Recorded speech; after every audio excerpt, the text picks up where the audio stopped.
कैसे हैं मेरे प्यारे भाइयों एंड बहनों। आई होप के प्लग अच्छे होंगे। आपकी जो स्टडी चलेगी काफ़ी बेहतरीन चलेगी। तो आज की क्लास में लेकर आए हैं क्लास 12th के 50 महत्वपूर्ण ऑब्जेक्टिव क्वेश्चन जो आपके फाइनल बोर्ड परीक्षा के लिए काफ़ी इंपॉर्टेंट है। तो इन सारे इंपॉर्टेंट क्वेश्चन को काफ़ी अच्छे तरीके से देखिएगा, क्योंकि आपके फाइनल बोर्ड परीक्षा में पूछे जाने के काफ़ी ज़्यादा संभावना है। इसलिए आपको जो है इन सारे प्रश्न पर काफ़ी अच्छे से फोकस करना होगा, क्योंकि आपके फाइनल बोर्ड परीक्षा में पूछे जाएंगे ही जाएंगे। कुछ क्वेश्चन इसमें से आएंगे, ठीक है ना। तो आपको जो है इन सारे प्रश्नों को काफ़ी बेहतर तरीके से देखना होगा, ठीक है। अगर आपको जो है वीडियो साफ नहीं दिखाई रही तो अपना वीडियो क्वालिटी बढ़ा लेना, साफ दिखाई देने लगी। और अभी तक मेरे क्लास को लाइक नहीं किया और चैनल को सब्सक्राइब नहीं किया तो फटाफट कर लीजिए। हम अपने क्वेश्चन की तरफ बात करेंगे, ठीक है ना। अब 1 नंबर क्वेश्चन की तरफ बढ़ते हैं। और 1 नंबर देखिए क्वेश्चन क्या कर रहा है, कह रहे ना बाल कृष्ण भट्ट किस युग्म के रचनाकार है। देखिए युग्म पूछा जा रहा है, काल नहीं पूछा जा रहा है, ठीक है ना। काल नहीं पूछा जा रहा है, ठीक है ना। अगर काल पूछता तो हम लोग आधुनिक काल मारते, ठीक है ना। लेकिन यहाँ युग्म पूछा जा रहा है, तो ये सारे छात्रों को पता होगा, ठीक है ना। सारे छात्रों को पता होगा कि बालकृष्ण भट्ट जो है ना भारत तेंदु युग्म के रचनाकार है। ऑप्शन ए वाला सही हो जाएगा, याद रखिएगा। हम कम समय में 50 क्वेश्चन को प्रयास करेंगे खत्म करने का, ठीक है ना। कम समय में, क्योंकि काफी बच्चे का डिमांड था कि सर आपका क्लास बहुत लंबा चल रहा है, ठीक है ना। तो देखिए कुछ क्वेश्चन ज्यादा रहेगा तो लंबा तो क्लास चल भी करेगा, ठीक है ना। तो आप लोग परेशान मत होइए, इसलिए हम जो है कम कम क्वेश्चन लेकर आए हैं और इसके चलते जो है क्लास जो है कम समय में ही खत्म हो जाएगा, ठीक है। चलिए क्वेश्चन नंबर 2 की तरफ बढ़ते हैं। और 2 नंबर क्वेश्चन क्या करें कि चंद्रधर शर्मा गुलेरी की कहानी है। कौन सी कहानी जो है चंद्रधर शर्मा द्वारा रचा गया है, ठीक है ना। तो हमने बताया था जूठन जो है ओम प्रकाश वाल्मीकि द्वारा रचा गया, रोज जो है अगे जी द्वारा रचा गया, लेकिन तिरछी भी जो है उदय प्रकाश द्वारा रचा गया। लेकिन ये जो है उसने कहा था कहानी जो है चंद्रधर शर्मा गुलेरी द्वारा रचा गया है। ऑप्शन जो हो जाएगा 2 का ऑप्शन डी हो जाएगा, ठीक है। तो आप लोग अच्छे तरीके से सारे क्वेश्चन को देखने का प्रयास कीजिएगा, क्योंकि आपके फाइनल बोर्ड परीक्षा में कुछ क्वेश्चन इसमें से आ सकते हैं। सब तो हम नहीं बोल सकते, लेकिन कुछ क्वेश्चन जो है आपके फाइनल बोर्ड परीक्षा में देखने के लिए मिलेगा, ठीक है ना। तो आपको जो है इस सारे प्रश्न पर फोकस करना होगा, ठीक है। चलिए क्वेश्चन नंबर 3 की तरफ बढ़ते हैं। कह रहा है ना जयप्रकाश नारायण द्वारा रचित पाठ का नाम क्या है। पाठ का नाम पूछा जा रहा है। प्रगति और समाज नामवर सिंह की रचना है। बातचीत जो है बालकृष्ण भट्ट की रचना है। संपूर्ण क्रांति जो है जयप्रकाश नारायण का रचना है। त्रिश जो है उदय प्रकाश का है, लेकिन जयप्रकाश नारायण का पूछा जा रहा है तो ऑप्शन जो जाएगा सी हम लोग मार देंगे, क्योंकि त्रिश जो है उदय प्रकाश का है, ठीक है ना। तो आप लोग अच्छे से याद रखिएगा। देखिए हम जो क्वेश्चन एक्स्ट्रा बतलाएंगे ना उसको काफी बेहतर तरीके से समझने का और सुनने का प्रयास कीजिएगा, क्योंकि वो भी बिहार बोर्ड के लिए काफी इंपॉर्टेंट हो सकता है। जो इंपॉर्टेंट है हम खुद कह रहे हैं कि पूरा गैस किया वो प्रश्न है, ठीक है ना। चलिए क्वेश्चन नंबर 4 की तरफ बढ़ते हैं। और 4 नंबर क्वेश्चन का धीरे धीरे कौन सा समास है। यहाँ काफी बच्चे गलत करेंगे, क्योंकि यहाँ धीरे धीरे है और यहाँ बीच में हाइफन देख के द्वंद्व समास मार देंगे। तो हमने बतलाया है, जहां समास पूरा क्लास कराए हैं समास का, वहां हमने स्पष्ट रूप से बतलाया है मेरे भाई कि जहां धीरे धीरे रहे, धीरे धीरे, ठीक है ना, धीरे धीरे रहे और शब्द एक ही रहे, शब्द एक ही रहे। और देखिए अलग अलग रहे, अलग अलग अलग, ठीक है ना। ये जो हो जाएगा अव्ययी भाव समास का उदाहरण हो जाएगा, क्योंकि दोनों शब्द जो है ना प्रधान है, मतलब समान है, ठीक है ना। प्रधान है इसका मतलब अव्ययी भाव समास का उदाहरण हो जाएगा। याद रखिएगा ये अपवाद में कुछ क्वेश्चन इसमें का डाल दिया गया है, ठीक है ना। तो आप लोग द्वंद्व समास नहीं मार सकते हैं, गलत हो जाएगा, ठीक है ना। जहां माता पिता रहता, जहां माता पिता भाई बहन दाल भात ये जो रहता ना, तब हम लोग द्वंद्व समास का उदाहरण मारते हैं। आप लोग याद रखिएगा अच्छे तरीके से, गलत नहीं करना है। मान लीजिए एक क्वेश्चन गलत हो जाएगा, तो मान लीजिए 299 नंबर आया किसी का, अगर एक नंबर से गलत हो जाएगा तो वो सेकंड डिवीजन आ जाएगा। 300 में एक एगो कम हो जाएगा तो 299 नंबर हो जाएगा, यानी सेकंड डिवीजन हो जाएगा। तो आपको जो है एक नंबर को भी हल्का में नहीं लेना है, ठीक है। चलिए क्वेश्चन नंबर 5 की तरफ बढ़ते हैं। और 5 नंबर क्वेश्चन काफी इंपॉर्टेंट है और 2024 में प्रश्न स्पष्ट रूप से फाइनल बोर्ड परीक्षा में पूछा गया है। कह रहा है कि लीड वेस्टर की नजर में जय कृष्ण मूर्ति क्या थे, ठीक है ना। क्या थे हमने बतलाया था, एक जो है वो क्या थे, शिक्षक थे। कौन शिक्षक, विश्व शिक्षक, पूरा विश्व भर के, भारत भर के, पूरा विश्व, भारत भर के नहीं बोल रहे हैं, पूरा विश्व भर के शिक्षक थे। याद रखिएगा ऑप्शन सी वाला सही हो जाएगा, 5 का ऑप्शन सी हो जाएगा। एक बार सारे बच्चे क्लास को लाइक कर लेंगे, क्योंकि इतना बच्चा जुड़ा है और क्लास को लाइक नहीं कर रहा है, ठीक है ना। फटाफट कर लीजिए, क्योंकि एक लाइक से हमें इतना मोटिवेट मिलता है ना, बहुत ज्यादा मोटिवेट मिलता है, बहुत ज्यादा खुशी होती है, ठीक है ना। तो लाइक करना ना भूलिए आप लोग, ठीक है। चलिए क्वेश्चन नंबर 6 की तरफ बढ़ते हैं। और 6 नंबर क्वेश्चन करके सपरिवार, सपरिवार शब्द का जो क्या होता है उपसर्ग क्या होता है, सपरिवार का उपसर्ग क्या होता है हमने बतलाया था। जो पहले जुड़ जाएगा, कोई शब्द के पहले जुड़ जाएगा उसे उपसर्ग बोलते हैं, और कोई शब्द के अंत में जुड़ जाएगा उसे हम लोग प्रत्यय बोलते हैं। लेकिन यहाँ स जो है सब बन रहा है, उपसर्ग बन रहा है, इसका मतलब ऑप्शन जो हो जाएगा ना, ऑप्शन जो हो जाएगा ये वाला सही हो जाएगा। स्वप्नत मार दीजिएगा, नहीं तो गलत हो जाएगा, स्वप्नत मार दीजिएगा, क्योंकि सब से कोनो शब्द ही नहीं बन रहा है, ठीक है ना। तो ऑप्शन जो हो जाएगा ये हो जाएगा। चलिए क्वेश्चन नंबर 7 की तरफ बढ़ते हैं। और 7 नंबर क्वेश्चन का अधक अध्यापका का जो अध्यापका का शब्द जो है उपसर्ग पूछा जा रहा है कि अध्यापका का उपसर्ग जो हो जाएगा क्या हो जाएगा, अध हो जाएगा, याद रखिएगा, ठीक है ना। क्योंकि उपसर्ग और प्रत्यय, विलोम शब्द, संधि विच्छेद, समाज से काफी सारे क्वेश्चन पूछे जाते हैं, क्योंकि इसी से कम 25 बच्चा मार देता है, ठीक है ना। तो आपको जो है इस सारे पर फोकस करना अति आवश्यक है, ठीक है। चलिए क्वेश्चन नंबर 8 की तरफ बढ़ेंगे, और 8 नंबर क्वेश्चन क्या करेंगे, बड़वे रामायण किसकी रचना है, किस लेखक की रचना है, बड़वे रामायण, ठीक है ना। बड़वे रामायण कह रहा है तो किस लेखक की रचना है, हमने बतलाया था भैया तुलसीदास की रचना है। ऑप्शन सी वाला सही हो जाएगा। आप लोग बतलाइएगा कि 50 में कितना सही हुआ, लास्ट में कमेंट करके जरूर बतलाइएगा कि सर मेरा 50 में इतना सही हुआ। कमेंट करना ना भूलिएगा आप लोग कि 50 में जितना भी सही होगा आपको बतलाना होगा, ठीक है ना। ईमानदारी पूर्वक बतलाइएगा, झूठ ना बोलिएगा, ठीक है। चलिए 9 नंबर क्वेश्चन कर रहे हैं ना, बीजक के रचयिता कौन है, ये काफी इंपॉर्टेंट है मेरे भाई। ये हमने काफी बार क्वेश्चन बतलाया भी है और बोला भी है कि काफी इंपॉर्टेंट हो सकता है 2025 के लिए, ठीक है ना। तो बीजक के रचयिता कौन है, तो याद रखिएगा कबीर दास जी है। ऑप्शन 9 का ऑप्शन हम लोग वी टिक कर देंगे, ठीक है।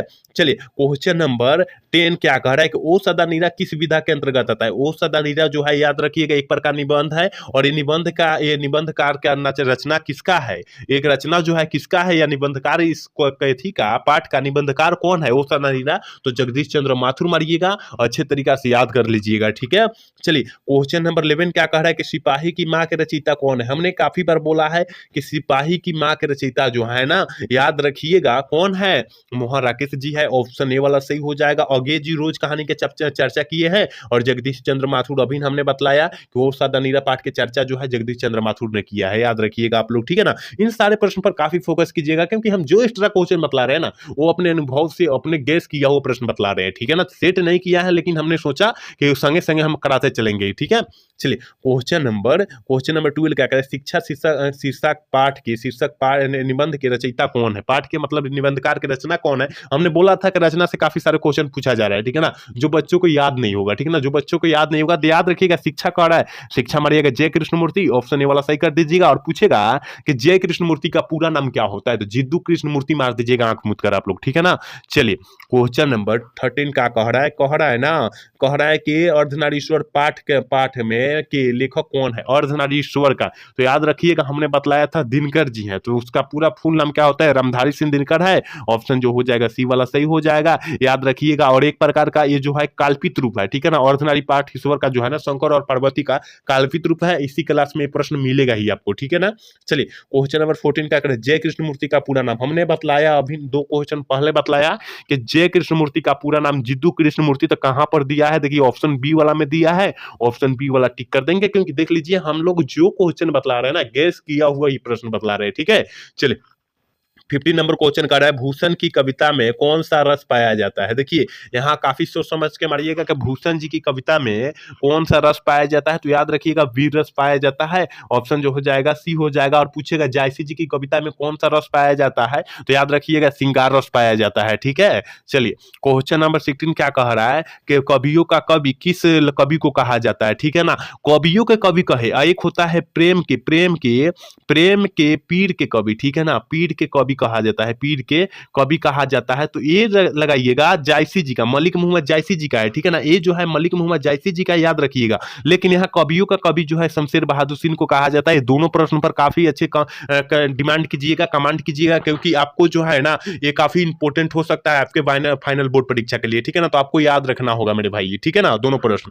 चलिए क्वेश्चन नंबर 17 क्या कह रहा है कि प्राकृतिक वर्णन से संबंधित है। प्राकृतिक वर्णन से जो है क्या संबंधित है, हमने बतलाया था प्राकृतिक वर्णन से जो संबंधित हो जाएगा ऊषा, ठीक है ना। ऊषा पाठ जो है प्राकृतिक संबंध से क्या होता है, संबंधित होता है, तो ऑप्शन सी वाला सही हो जाएगा। और पूछेगा कि ऊषा पाठ के लेखक कौन है, शमशेर बहादुर सिंह लगाइएगा। और गांव के घर के पाठ के लेखक कौन है, ज्ञानेंद्र पति है। हारजीत पाठ के लेखक कौन है, अशोक वाजपेयी है। याद रखिएगा आप लोग, ठीक है। ये सारे जो क्वेश्चन बतला रहे हैं ना, ये सारे क्वेश्चन को अच्छे तरीके से याद करने का आप लोग प्रयास कीजिएगा, क्योंकि पूरा गैस किया हुआ प्रश्न बतला रहे हैं मेरे भाई। आप लोग भूलिएगा मत, एक भी प्रश्न को भूलिएगा ना, नहीं तो काफी मेहनत करके हम आपको बतला रहे हैं, ठीक है। चले क्वेश्चन नंबर 18 क्या करें, कवि रघुवीर सहाय के पिता का क्या नाम था? क्या नाम था? कवि रघुवीर सहाय के पिता का नाम क्या था? हमने बतलाया था कवि, कवि कह दे तो हरदेव सहाय था। ऑप्शन जो हो जाएगा ये हो जाएगा, क्योंकि रघुवीर सहाय का पूछा जा रहा है ना, तो 18 का ऑप्शन जो हो जाएगा ये हो जाएगा। ठीक है, चलिए 19 नंबर क्वेश्चन की तरफ बढ़ेंगे और 19 नंबर क्वेश्चन का शिव का उपासक कहलाता है। ये तो सब बच्चे मारेंगे, क्योंकि हमने काफी बार क्वेश्चन को कराया कि शिव का उपासक शिव कहलाता है। ऑप्शन जो हो जाएगा बी हो जाएगा, याद रखिएगा। ठीक है, चलिए 20 नंबर क्वेश्चन का मेरे भाई, ग्राम का विशेषण क्या होता है? हमने बतलाया था राष्ट्र का बतलाया था, ग्राम का बतलाया था, हमने सारे क्लास में बतलाया। ग्राम का बतलाया है, नायक का बतलाया है, नायक का, भारत का बतलाया है, यहाँ भारत लिख देते हैं, भारत का बतलाया है। देखिए ग्राम का ग्रामीण हमने बतलाया था, ऑप्शन सी वाला इसका सही हो जाएगा। लेकिन भारत का हमने बतला दे रखा है कि भारत का भारतीय हो जाएगा, राष्ट्र का राष्ट्रीय हो जाएगा, ग्राम का ग्रामीण हो जाएगा, नायक का नायिका हो जाएगा, नमक का नमकीन हो जाएगा। सारे क्वेश्चन हमने बतला कर रख दिया है पहले ही, ठीक है ना, क्योंकि काफी इंपॉर्टेंट है फाइनल बोर्ड परीक्षा के लिए। तो आप लोग अच्छे से इसको याद रख लीजिएगा सारे प्रश्न को। ठीक है, इसका ऑप्शन सी हो जाएगा, फाइनल ऑप्शन सी। चलिए क्वेश्चन नंबर 21 क्या करें मेरे भाई, करें ईमानदार का विलोम शब्द क्या होता है? विलोम शब्द का मतलब उल्टा शब्द, तो ईमानदार का मतलब बेईमान हो जाएगा। ऑप्शन बी वाला सही हो जाएगा, क्योंकि आजकल बेईमानी ही सबसे ज्यादा चल रही है दुनिया में। ठीक है, चलिए क्वेश्चन नंबर 22 क्या करेगा, अर्धनारीश्वर का काल्पित रूप क्या है? अर्धनारीश्वर का काल्पित रूप क्या है? याद रखिएगा, हमने पहले ही को चर्चा कर चुके हैं कि शंकर और पार्वती का काल्पित रूप जो है अर्धनारीश्वर पाठ से संकलित है, जब अर्धनारीश्वर का बात हम बतलाए तब। ठीक है, चलिए क्वेश्चन नंबर 23 क्या करेगा, तुलसीदास की पत्नी का नाम क्या है? तुलसीदास जी का पत्नी का नाम पूछा जा रहा है, तो याद रखिएगा रत्नावली देवी था, या ऑप्शन बी वाला सही हो जाएगा। लेकिन यहाँ माता जी का नाम अगर पूछा जाए, माता जी का, तो आप क्या मारिएगा? हुलसी देवी मारिएगा, हुलसी देवी मारिएगा। ठीक है ना, हुलसी मारिएगा। ऑप्शन जो जो दिया रहेगा वो मार दीजिएगा आप लोग। ठीक है ना, जी ये काफी इंपॉर्टेंट ये भी क्वेश्चन है। चलिए क्वेश्चन नंबर 24 का रहेगा, पुरस्कार का विलोम शब्द क्या होता है? देखिए आपका जो है सपना है, मान लीजिए कि 450 नंबर मेहनत करके 450 नंबर आ गया, टॉपर में आपका नाम आ गया मान लीजिए, तो वहां आपको पुरस्कार दिया जाएगा। लेकिन आपका जो है नंबर अब आ जाए 250 नंबर आ जाए, तो वहां क्या दिया जाएगा? दंड दिया जाएगा। ऑप्शन ए वाला सही हो जाएगा, क्योंकि इसका आप ही उदाहरण है अभी फिलहाल में। ठीक है ना, तो आपका इसका उदाहरण मत बनिए। ठीक है, दंड का उदाहरण आप लोग मत बनिए। चलिए 25 नंबर क्वेश्चन का रहा है ना, ज्ञानपीठ पुरस्कार से सम्मानित रचना है। ज्ञानपीठ पुरस्कार से सम्मानित रचना जो है कौन सा है? हमने काफी बार बोला है कि ज्ञानपीठ पुरस्कार से सम्मानित रचना जो होगा ना, उर्वशी हो जाएगा। ऑप्शन ए वाला सही हो जाएगा 25 का। ठीक है, 26 नंबर क्वेश्चन का है, संपूर्ण क्रांति के रचनाकार है। संपूर्ण क्रांति का रचनाकार जो है जयप्रकाश नारायण जी है, याद रखिएगा। ऑप्शन सी हो जाएगा। और जय कृष्णमूर्ति जो है शिक्षा पाठ के रचनाकार है, शिक्षा पाठ। ठीक है, और भगत सिंह एक लेख और एक पत्र का पाठ के लेखक है, याद रखिएगा। सब अच्छे प्रश्न है, अच्छे तरीका से याद रखिएगा। ठीक है, चलिए क्वेश्चन नंबर 27 की तरफ बढ़ेंगे, करें सूर सागर के कवि कौन है? हमने बतलाया सूर सागर के कवि सूरदास हो जाएंगे, ऑप्शन बी वाला सही हो जाएंगे। 27 का ऑप्शन बी हम लोग टिक कर देंगे। याद रखना है 50 में कितना सही हुआ आपको बतलाना जरूर है, 50 में कितना सही हुआ जरूर बतलाना है लास्ट में, और सच बतलाना है। ठीक है, चलिए क्वेश्चन नंबर 28 करें, आत्मा का विशेषण क्या होता है? आत्मिक होता है। आत्मा का विशेषण जो होता है आत्मिक होता है, ऑप्शन सी अपना सही हो जाएगा, याद रखिएगा। ठीक है, चलिए क्वेश्चन नंबर 29 की तरफ बढ़ेंगे और 29 नंबर क्वेश्चन करेंगे, जन जन का चेहरा एक शीर्षक कविता के कवि कौन है? जन जन का चेहरा एक शीर्षक कविता के कवि कौन है? हमने बतलाया था ज्ञानेंद्र पति जो है गांव के घर लेखक के लिखे हैं, याद रखिएगा। और गजानन माधव मुक्तिबोध है, जन जन का चेहरा एक लिखे हैं, इसका ऑप्शन फाइनली ही बी हो जाएगा। नामवर सिंह जो है प्रगति और समाज लिखे हैं, और वह अशोक वाजपेयी तो छोड़ ही दीजिए, इसका तो कोई लिखा होगा। ठीक है ना, चलिए क्वेश्चन नंबर 30 देखते हैं। और 30 नंबर क्वेश्चन करेगा, भूषण किस काल के कवि माने जाते हैं? भूषण जी किस काल के कवि माने जाते हैं? 30 का ऑप्शन क्या हो जाएगा? तो याद रखिएगा 30 का ऑप्शन ए हो जाएगा, क्योंकि रीति काल के माने जाते हैं। ऑप्शन ए वाला सही हो जाएगा, याद रखिएगा। चलिए 31 नंबर क्वेश्चन क्या करें मेरे भाई, उसने कहा था कि कहानी का नायिका कौन है? काफी इंपॉर्टेंट प्रश्न है कि उसने कहा था कहानी के नायिका जो है, याद रखिएगा, लहना सिंह जी है। ऑप्शन ए वाला सही हो जाएगा। ठीक है, ऑप्शन 31 का ऑप्शन जो हो जाएगा ये सही हो जाएगा। याद रखना है, किसी भी हाल में सारे प्रश्न को आपको याद रखने की जरूरत है। ठीक है, कह रहा है कि रघुवीर सहाय का जन्म स्थान कहाँ है? हमने बतलाया था कथी लखनऊ उत्तर प्रदेश, यानी उत्तर प्रदेश मतलब यूपी होता है, यूपी होता है। ऑप्शन ऑप्शन जो हो जाएगा सी हो जाएगा, याद रखिएगा। ठीक है, चलिए क्वेश्चन नंबर 33 की तरफ बढ़ते हैं। मालती के पति क्या का नाम, मालती के पति का नाम क्या था, महेश्वर था, तो ऑप्शन जो हो जाएगा सी हो जाएगा। और पूछा जाएगा कि महेश्वर क्या था, डॉक्टर था। ठीक है ना, डॉक्टर था, याद रखिएगा, डॉक्टर डॉक्टर था, याद रखना है आपको। ठीक है ना, और यह ग्रेगी नामक बीमारी का ऑपरेशन करता था। ठीक है ना, और मालती जो है रोज कहानी की नायिका है। ठीक है ना, रोज कहानी के जो है नायिका। यहाँ 5 से 6 क्वेश्चन बतलाए हमने, इसी क्वेश्चन में 5 से 6 क्वेश्चन बतला दिए, अच्छे तरीके से आप लोग सुनकर याद कर लीजिएगा। ठीक है, चलिए क्वेश्चन नंबर 34 क्या करें, रोज कहानी के कहानीकार कौन है। अभी हमने बताया कि अगर नायिका पूछेगा तो मालती मारिएगा, लेकिन यहाँ कहानीकार पूछा जा रहा है तो अंग्रेजी मारिएगा। ऑप्शन ए वाला सही हो जाएगा। मोहरा के जो है सिपाही की माँ पाठ की चर्चा किए हैं, और मलयज जो है कौन से पाठ के, मलयज जो है याद रखिएगा तिरछ पाठ के चर्चा की है। ठीक है ना, और यहाँ बालकृष्ण भट्ट जो है कौन से बातचीत पाठ के चर्चा की है, आप लोग याद रखिएगा। ठीक है ना, चलिए क्वेश्चन नंबर 35 क्या करें, तुलसीदास किस काल के कवि है, तुलसीदास जी किस काल के कवि है, तुलसीदास जी पूछा जा रहा है। ठीक है ना, 35 का ऑप्शन ए हो जाएगा, भक्ति काल के कवि है। ये काफी बार हमने क्लास में करा रखा है। ठीक है ना, चलिए 36 नंबर क्वेश्चन करेगा, बाल कृष्ण भट्ट किस काल के रचनाकार है। यहाँ पूछा जा रहा है, हमने पहले ही बोल चुका, युग्म पूछेगा। अगर युग्म पूछता है तो भारत तेंदु युग मारिएगा, लेकिन काल पूछेगा तो आधुनिक युग मार देना, आधुनिक काल मार देना है। ऑप्शन जो हो जाएगा डी हो जाएगा, क्योंकि हमने पहले ही क्वेश्चन में यही क्वेश्चन आया था, हमने वहां चर्चा किया। ठीक है, चलिए 37 नंबर क्वेश्चन क्या कह रहा है, करे उसने कहा था किस वर्ष का रचना है, किस वर्ष की रचना है। देखिए कहने का मतलब जो है ना, कहने का क्वेश्चन का सीधा सीधी कहने का मतलब है कि उसने कहा था कहानी कब प्रकाशित हुआ, सीधा क्वेश्चन कहने का मतलब है। ठीक है ना, तो याद रखिएगा 1915 ईस्वी में हमने काफी बार एक क्वेश्चन को करा भी रखा है। ठीक है ना, सारे क्लास में क्वेश्चन मिल जाता है, अगर हमारे सारे क्लास देखोगे तो उसमें अवेलेबल सारे क्वेश्चन मिल जाएंगे। ठीक है ना, चले क्वेश्चन नंबर 38 क्या करेगा, संपूर्ण क्रांति का नारा किसने दिया था, संपूर्ण क्रांति का नारा किसने दिया था, दिनकर जी जो है अर्धनारीश्वर पाठ के नारा दिए हैं, लिखे हैं, याद रखिएगा। लेकिन जयप्रकाश नारायण जो है संपूर्ण क्रांति का नारा दिए हैं, इसका ऑप्शन बी ही हो जाएगा, याद रखिएगा। ठीक है, चलिए 39 नंबर क्वेश्चन का, रोज कहानी की नायिका कौन है। हमने बोला इसी क्लास में हमने समझाया 5 क्वेश्चन पहले, 6 क्वेश्चन 5 से 6 क्वेश्चन पहले हमने बतलाया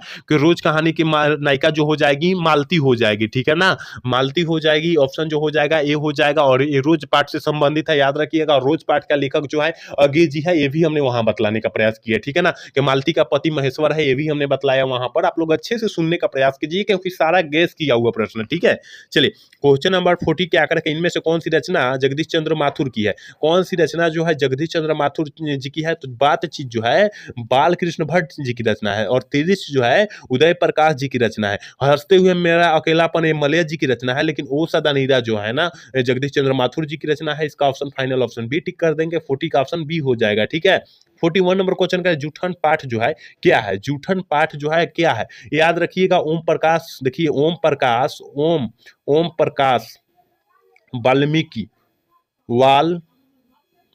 द्वारा लिखा गया है, याद रखिएगा। और यह एक प्रकार का दलित आत्मकथा है, दलित आत्मकथा है, याद रखिएगा। ठीक है ना, दलित आत्मकथा है, इसका मतलब ऑप्शन जो हो जाएगा डी हो जाएगा। ये सारे प्रश्न को अच्छी तरीके से याद करने का प्रयास कीजिए, क्योंकि ये सारा प्रश्न हमने बतला रखा है पहले ही, और हम बोल रहे हैं कि पूरा गेस किया हुआ प्रश्न है, हमने तो बोल रखा है ये सारा प्रश्न। ठीक है ना, एक बार सारे बच्चे क्लास को लाइक करेंगे, क्योंकि क्लास को कोई बच्चा लाइक नहीं कर रहा है और चैनल को सब्सक्राइब नहीं कर रहा है। फटाफट सारे बच्चे कीजिए, क्योंकि इतना बच्चा क्लास में जुड़ रहा है और कोई बच्चा क्लास को लाइक नहीं कर रहा है। फटाफट सारे बच्चे कर लीजिए। ठीक है, चलिए 42 नंबर क्वेश्चन क्या कह रहा है ना, हंसते हुए मेरा अकेलापन किस विधा की रचना है। देखिए हंसते हुए मेरा अकेलापन जो है मलय जी की रचना है, लेकिन क्या है, ठीक है ना, तो एक प्रकार का डायरी है, ऑप्शन बी वाला सही हो जाएगा। 42 का ऑप्शन हम लोग वी टिक करके लाहे से निकल जाएंगे।